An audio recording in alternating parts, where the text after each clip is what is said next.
तनुश्री और रानी चटर्जी एक बहुत ही गहरी दोस्ती उनके अंदर देखने को मिलती है और एक दूसरे को वो सखी कहती हैं। और ऐसा होता है जब वो एक दूसरे से मिलती हैं तो अपने खेलते हुए बच्चों को देख करके तय कर लेती हैं कि वो अपने बच्चों की शादी एक दूसरे से करेंगे। और ऐसे में रानी चटर्जी अपने बेटे की शादी बाल विवाह के रूप में अपनी सखी की बेटी से कर देती हैं। सब कुछ अच्छा चल रहा होता है, लेकिन पड़ोसियों को यह हजम नहीं होता और उसमें से एक पड़ोसी रानी चटर्जी की सखी तनुश्री का कान भर देती है कि रानी चटर्जी बोल रही थी कि वो अपने बेटे की शादी आपकी बेटी से इसलिए उन्होंने किया है ताकि आप पे बेटी का जो भार है वो कम हो। ऐसे में तनुश्री को ये सुनकर बहुत बुरा लगता है और बिना इस सच्चाई को जाने हुए वो रानी चटर्जी को खड़ी खोटी सुना देती हैं और इस पे रानी चटर्जी भी गुस्सा हो जाती हैं और इनके बीच में दूरियां बढ़ जाती हैं। ट्रेलर में हमें ये भी देखने को मिलता है कि कैसे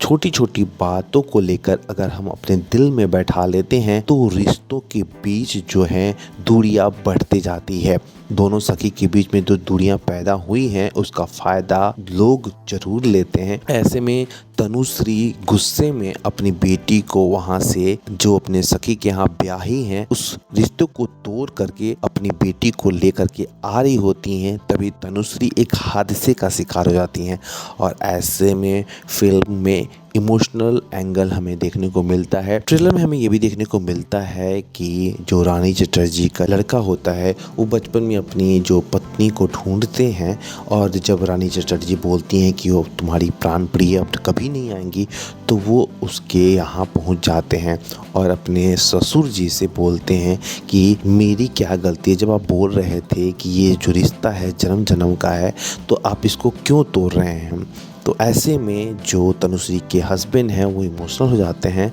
और वो कहते हैं कि हम लोग के बीच में जो भी मनमुटाव है उसको भुला करके मैं अपनी बेटी का विदाई करूंगा। और अंत में हमें ये भी देखने को मिलता है कि ये जो दूरियां पैदा हुई ये कम होती हुई नज़र आती है।